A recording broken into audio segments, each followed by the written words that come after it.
Puss in Boots, classic. The Princess and the Pea, another classic. The Elves and the Shoemaker, I have to love the Elves and the Shoemaker. Jack and the Beanstalk, Sleeping Beauty, Rapunzel, Three Little Pigs, the Little Red Hen, Rumpelstiltskin, what a story. Great.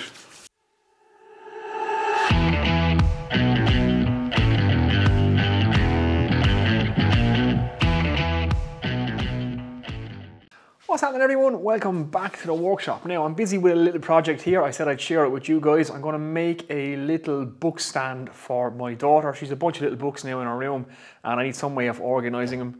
I have a little piece of ash here, so I'm going to try and get the whole project out of this ash board. Now, I've just dimensioned it all by hand. I've already done a video on how to dimension and prepare timber by hand. If you want to check that out, I'll link it below. But I like using hand tools and stuff. In this video, I'm going to use a combination of hand tools and machine. So I'm going to use the miter saw and I might use the bandsaw a little bit, but I'm going to try and keep it as much to the hand tools as I can. So it's going to be a nice and simple design. You probably saw it already in the thumbnail at the start of this video. 2 slab sides, 4 stretchers, and we're going to have wedge tenons. So the whole idea is not to have any glue or any screws. We're going to put this together completely with joinery. So it's going to be a nice little project, something to practice our hand tool woodworking with. Could all be done with hand tools, no need for power tools if you want. I'm only going to use some power tools just to speed up the process a little bit. Makes making the video that little bit easier. And no glue and no screws, like I said, so we can work on our joinery. And when it all goes together, it should be good, solid and tight. We have ourselves a nice little book rack. So let's get on it.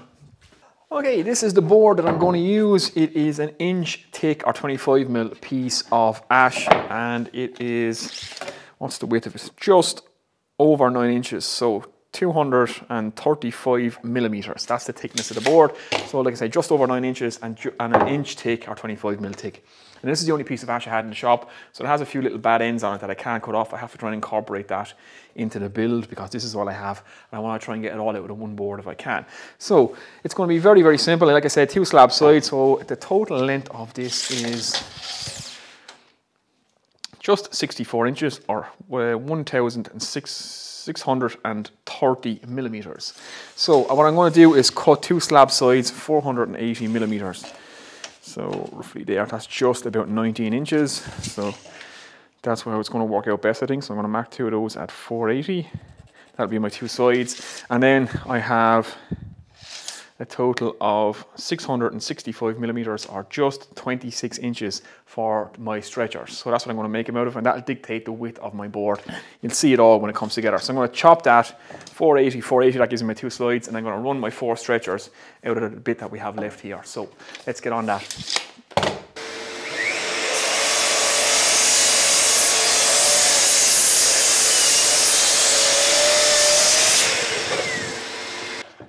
Okay, I have my 2 sides cut. That's job done on them. So now I want to cut my stretchers. And I measured my stretchers at 50mm or 2 inches. What I've done then is measured in 50mm from the edge. Then I've skipped 5mm, measured my next 50mm, skipped 5 and so on. So that just allows me a little gap that I can run my saw or my bandsaw blade in. So I can allow for the curve of the blade, and I can square this back up then with the hand plane. So 2 inches in. Cross a 1/4 inch or roughly 5mm, and just measured out my 4 pieces. And I'm left with that much on the end, which should get rid of this piece. So that should work out nicely. So I'm going to run this on the bandsaw now, nice and quick, and then we'll take it to into the vise, hand plane up and square everything back up. Let's get on it.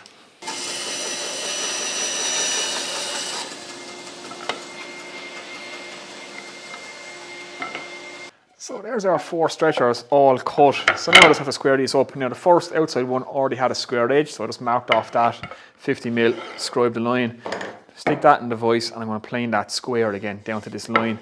These ones I'm going to have to establish a square face, then mark my 50mm off that. So I have to plane both sides of the rest of them. Nice and simple. I have the jointer planed there, so we'll get on that now and do that. Let's get on it.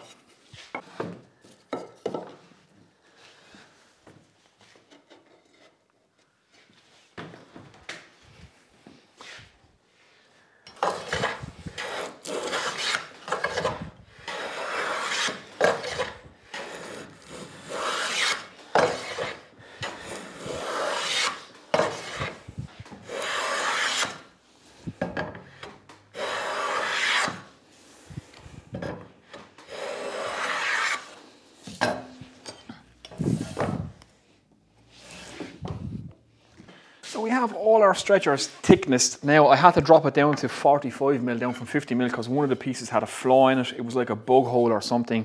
So I had to plane down past that to get it out because it was going to be right in my tenon and it would have been no good. So they're down to 45 rather than 50mm, so they're just under 2 inches now, down from 2 inches. So next thing I want to do is mark my tenons and how big I want to leave them. So like I said, this board is 25mm thick and I want to be sticking out 35mm out through this board. That's going to allow me enough room to knock my mortise through my tenon piece to put in my wedge for my wedge tenon. So that's what we're going to do. So I've just set the marking gauge up, that protrudes 35mm past this board. And now I'm just going to scribe around my shoulder lines for my tenons on all my pieces. Okay, so I've marked the length of my tenon all the way around. Now I'm going to mark my cheeks and I'm going to use a 5mm either side for my cheeks. I would have left them a little bit bigger on my tenons. I would have taken a bit more out of them and have slightly wider shoulders. But the fact that I've lost 5mm off this piece already, I don't want to take too much off this. So I'm just going to make 5mm cheeks either side, square that line all the way around, and then we can cut them off. Nice and simple.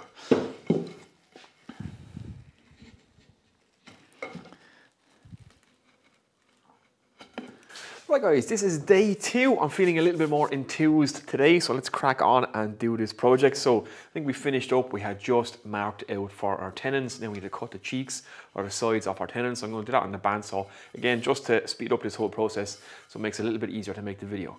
So let's get on that.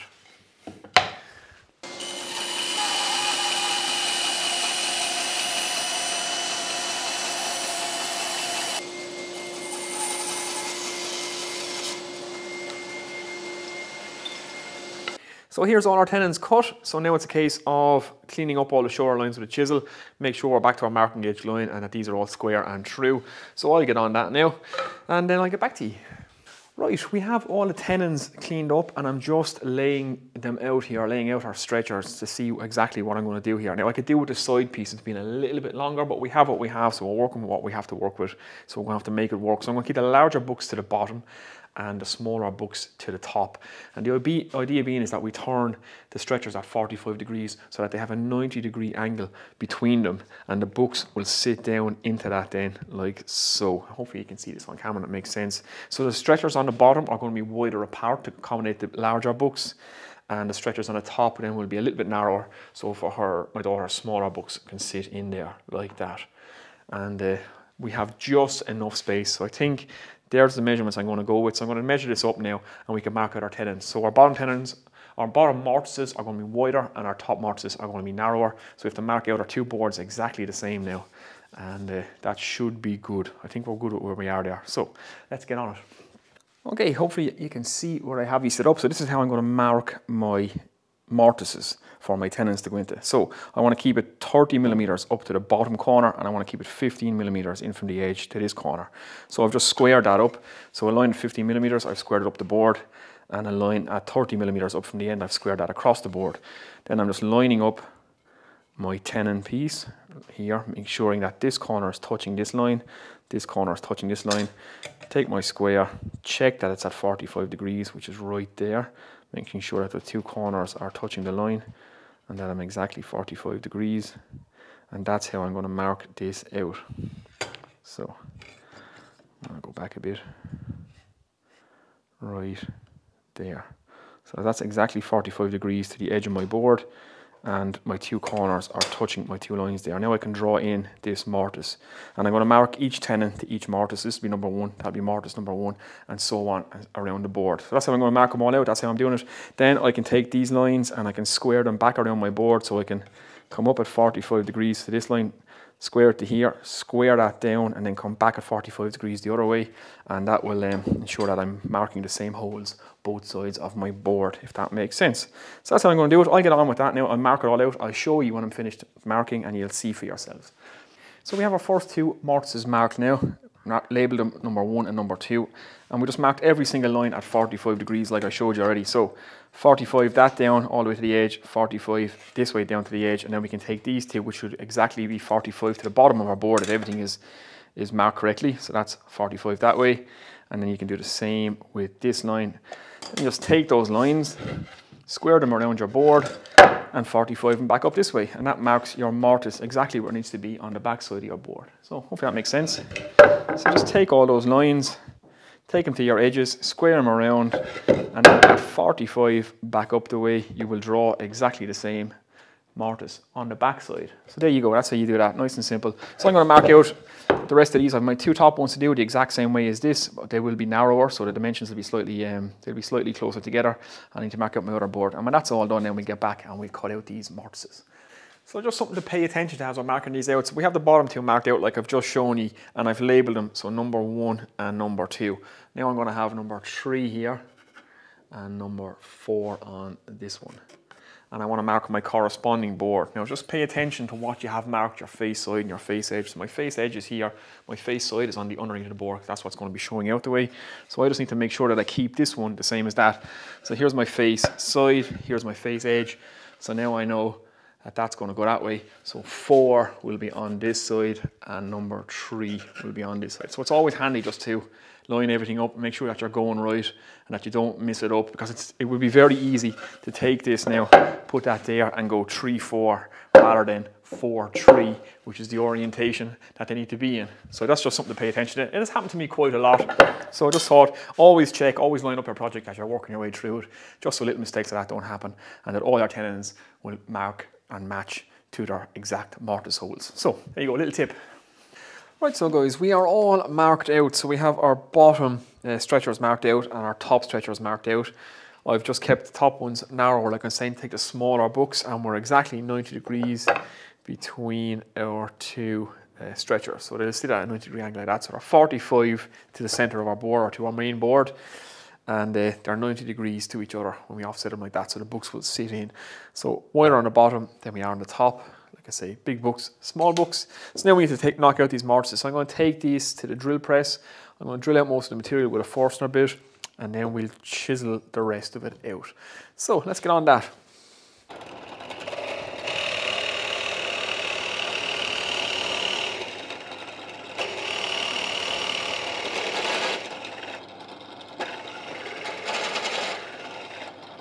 Right, so there we go. Our mortises are drilled out. Most of our material is removed with the Forstner bits. So now it's just a case of work to our lines with the chisel. Take our time, half from the front and then halfway in from the back, and we can test fit as we go. Make sure that we're not taking out too much material, because a good snug fit is important here. We don't want any gaps because we're not using any glue.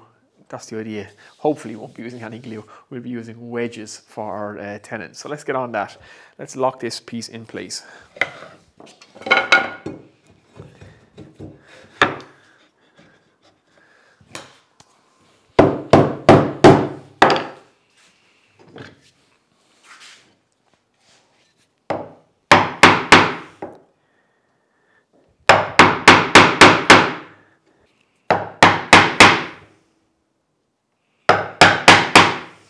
So what I'm doing here is I'm just doing a light cut around on my line. I'm using a 3/4 inch chisel or an 18mm chisel. I happen to chisel the exact size of my mortise. Normally what I'd say to you is keep your mortise the exact size of the chisel you're going to be using. It didn't really work out with the piece of wood that I had, so it's almost 25mm. The 25mm would just be a little bit on the wide side, so I'm just using a smaller one. So in this situation, I just go around and score the edge. So a light tap on your line just to sever those fibres the whole way around. Remember, it's a beveled chisel, so if you keep driving that in, it's going to push back into your shoulder lines. So you don't want to do that. So just give it a light little cut just to score it all the way around, and then you can just take out that piece of material back to your line. Then you can start working down. So once you have the top bit done, you can take a heavier cut, trying to keep it perpendicular. You can undercut it slightly, but don't do too much. You want to keep these as tight as possible. You don't want too much play in them. We will be using wedges to pull all these tight, so don't worry too much if you undercut it slightly.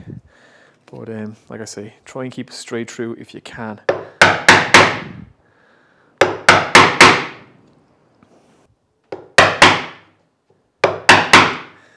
So once you have a wall established, you can just keep working straight down off that. which is handy. This is why I like these cheaper chisels, these Stanleys. They're not an expensive chisel. You can put a razor sharp edge on them. They're good solid and you can pound on them. So it's always nice to have a cheaper set of chisels there for doing this kind of work. There's nothing wrong with them whatsoever. I know they're not as good as like a cabinet maker's chisel or an expensive set of Lie-Nielsen chisels, but for doing jobs like this, they are absolutely perfect.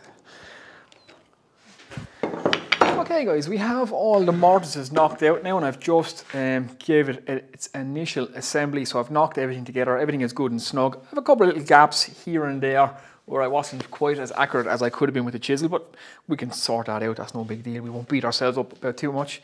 So it's together now, we can see what it's like and you can see how it's going to work. So the larger kind of books, they'll sit in just like that at the bottom, and then we have the smaller books will just sit like that at the top. We can put a row of them along like that, and they sit into that. That's exactly 90 degrees, but it's 45 degrees to this edge, so the book sits right into it. So there we go. Now we need to look at adding some details to this. So we don't want to just leave it as plain as this. So what we have to do now is make our wedge pieces. So I'm going to make wedge tenons. We'll have to put mortises through all these tenons, knock a hole through them. Then we're going to take some nice walnut wedge pieces, little nice design, little curl design on them, tap them in. So the idea is not to use any glue like I'm saying. So when we hammer them in, it's going to pull those mortise and tenons tight.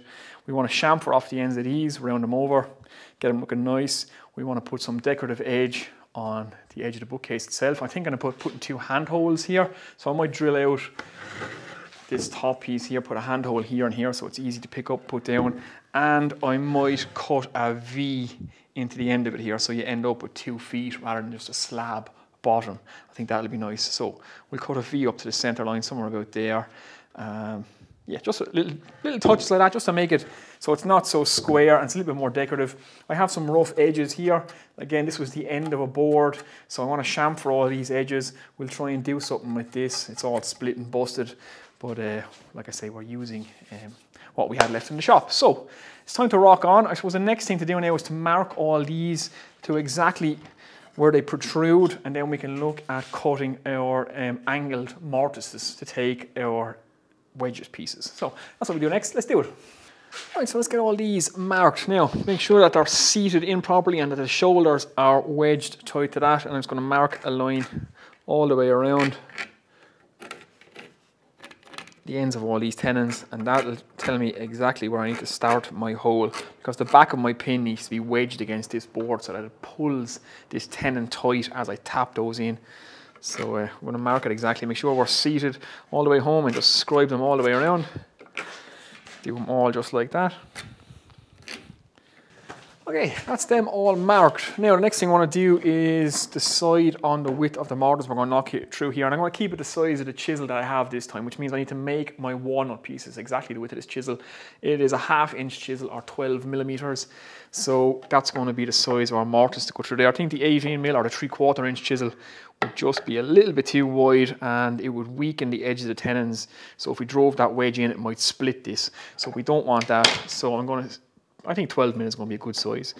So a nice piece of 12 mil walnut wedge with a little curl on the top that you can tap down. It will look a lot like that, which is the piece from the rebate plane that we made. So something like that. You put them down inside it and you tap it home, and that's the idea. It's a wedge piece that will pull these tight, and so there's no glues and no screws required. So let's get making the wedges. Right, we are actually on to day 3 of this build, and I've been knocking out the mortises in our tenon pieces. Now these are wedged mortises, so I'll take you in for a closer look and I'll show you what we're doing.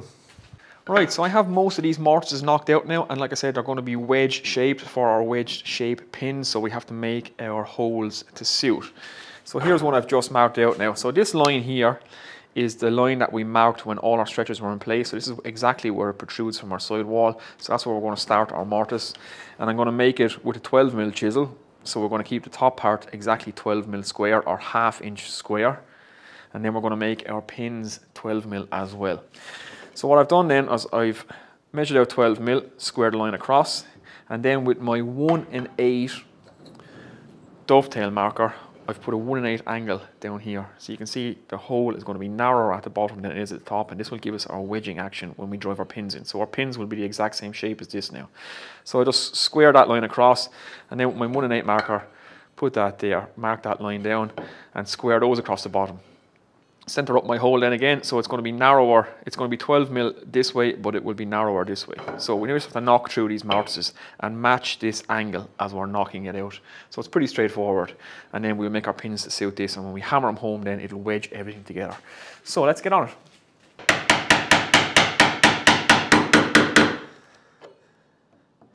Right, so that's all our angled mortises cut then. So we cut them to an angle of 1 1/8. It's nice and simple, just knock through, start from one side, work from the other side, and match up your angles. If you don't have a dovetail marker, you can set a 1 1/8 angle simply with a sliding bevel and mark it that way. So that's all I'm cutting. Now we need to make our pins, and I have some pieces of walnut left here. These are 15 millimeters by 15 millimeters. So what I want to do now is take this down to 12 mil or ½ an inch on one side, so it'll measure 12 by 15. And then in the front, I'm going to cut the angle, the 1 1/8 angle. So I'll have to set that on my sliding bevel. So the 15 millimeter thick section, that's where I'm going to cut my 1 1/8 angle from, and I'm going to have a little rounded top on it. So I should get all these out of what I have here. They're going to be 70 mil in length, or 70 mil is roughly 2 3/4 inches. So that's what I have to do. So I put it, plane this down one side now to 12 mil, and then we need to cut our shapes out of it. So let's do it.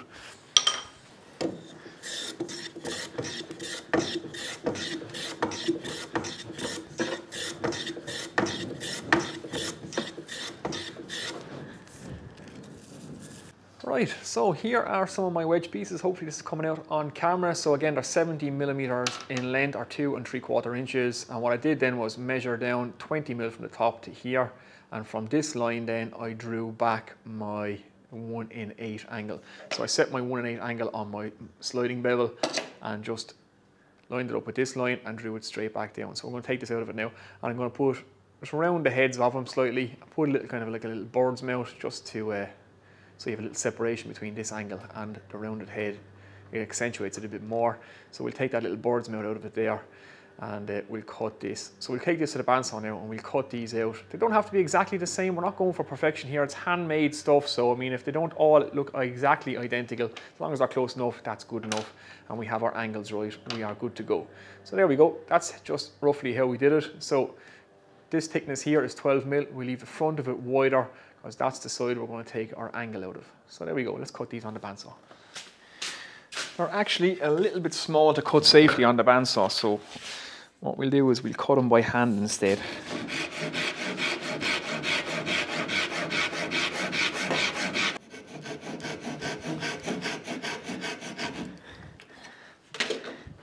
Just like that, and we can shape it with the saw rasp.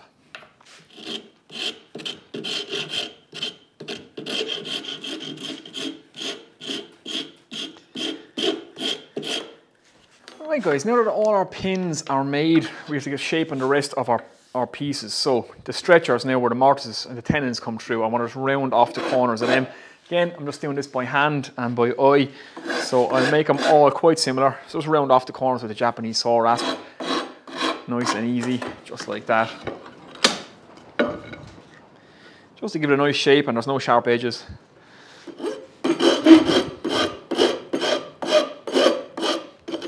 Okay, so the next thing I want to do is start shaping my sideboards. So I want to take the V out of the bottom, so we'll essentially create 2 feet. I just measured up 60 mil on the center line, and then 45 to 2 lines like that. So I'm going to keep this angle at 45, so it'll match all my angles that are 45, just to keep the team going through the whole thing. So yeah, nice and simple. We're going to follow the lines down and cut this out.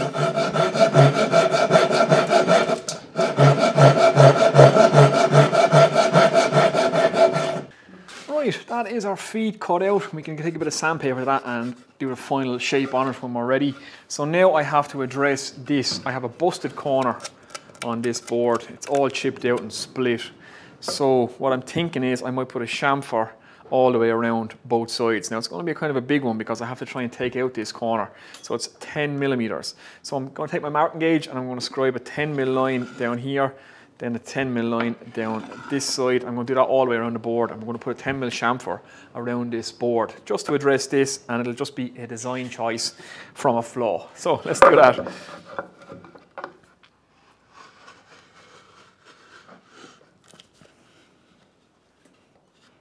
Right, so now that I've scribed my line 10mm in on both sides all the way around, I'm just going to work to those 2 marks. So again, this is fairly simple. I could do this on the router table and be done in a few minutes, but it's a bit of hand tool practice, and it's nice to be able to use the hand tools. So I'm just going to work it down with the hand plane.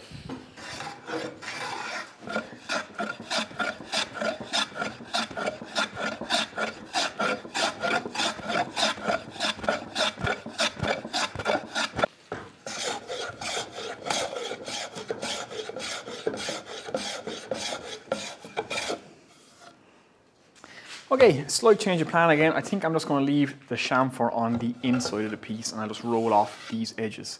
I think putting the same size chamfer on the outside is going to make it too big, and we have a narrow split in the gap in the middle then, which wouldn't look too good. So we've removed the bad edge. We have a 10mm chamfer on either side on the inside of our bookcase, which I think will look nice. I'm not going to bother putting the handholds up top. I think I'm just going to leave it like that. It can always be caught by the stretchers if it needs to be lifted up. So that's it. That's all our pieces made now. We have all our wedges, we have our side pieces, and we have the stretchers with our mortised tenons. So now it's a case of sanding. So I'm going to sand all up this. I'm going to spend a couple of hours sanding all this up. I won't bore you guys with that. I'll get on and do that, and when we're ready to assemble and put the finish on, we'll jump back in.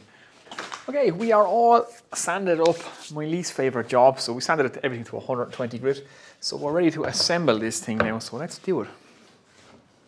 I still have the ends numbered and what way they go, just so I can see, and then I can sand that off before we put finish on it.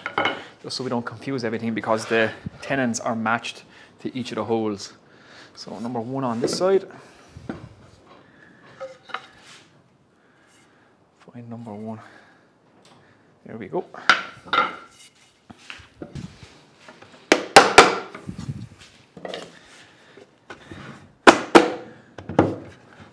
Okay, there we go. Okay, there we go. We're all together now, so it's ready for finish. So I'm going to put some Danish oil on it, just a couple of coats of Danish oil will do perfectly. One thing I did have to go back and alter when I marked the mortises. So I put the tenons through first and then marked this line, if you remember. I had to chisel back further than that, because that would only put me in line with the outside face of this.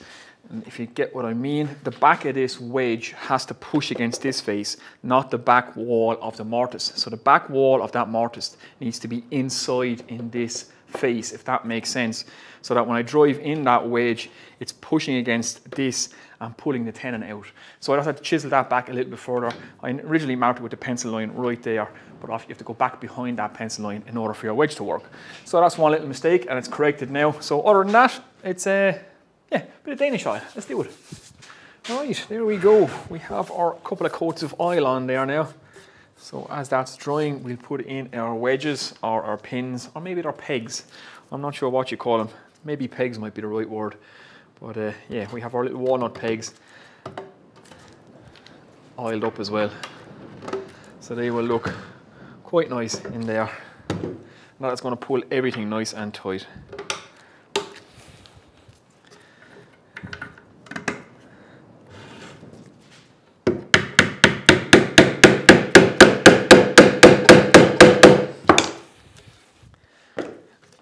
There we go, our pegs, our pins, our wedges are in place, and it is solid, rock solid now, so no need for glue, no need for screws, all held together with just joinery. So true tenons with mortise in them, and we put our pegs, our walnut pegs in, and everything is locked solid. It pulls everything nice and tight. So it's kind of like a Japanese style joinery, a little take on like a Japanese bookshelf. Yeah, I'm pretty happy with how it turned out. I have a nice bit of a gap here on this one, all right. I went a bit off with the chisel, but other than that, it is not too bad. Again, it's all about developing the skills as we go along. And this is a nice little project just to work on your mortise and tenons and cutting wedges, that kind of thing. You can do it all with hand tools, so it's nice and easy. There we go. Right, there we go guys, another little weekend project complete. Hopefully you've enjoyed that one, and if you're still here, please think about hitting the thumbs up button. That helps me out a lot. And if you're new here, hit the subscribe button, because there's going to be plenty more projects, tool reviews, and all that workshop related fun stuff coming up. So I'm really happy with how this turned out. I really like our contrast between the walnut and the ash. I like the idea that it's all held together with joinery. It's kind of in a Japanese style. You could make this as big as you want it. It is an adaptable design, so I mean, if you wanted to hold your records, if you're into collecting vinyl, you could do that. CDs, DVDs, books, make a tall one. It would look lovely in a sitting room in that kind of minimalist style, and it's all held together, like I say, with just joinery. There's no need for glue and screws. So yeah, and it can be all built with hand tools. Again, it's a nice little project for the weekend to practice your mortise and tenons and all that fun stuff. So hopefully you've enjoyed it and hopefully you got something out of it. Now, if you have made it to the end of the video, I have free plans available for this Moxon voice. I know some of you guys have been asking me about it, so I will link them in the description. They're completely free, and just click the link and they're all there in a PDF format. So just as a way of saying thanks to everybody, there's free plans. I don't have plans for this yet. I'll try and get some done up for you if you want plans for this as well. So check back in a while, they might be in the description as well. And I'll post it up when I have plans. So there you go, guys. Hopefully you've enjoyed that. I'm going to get out of here now because it's time for a beer once again. Take it easy.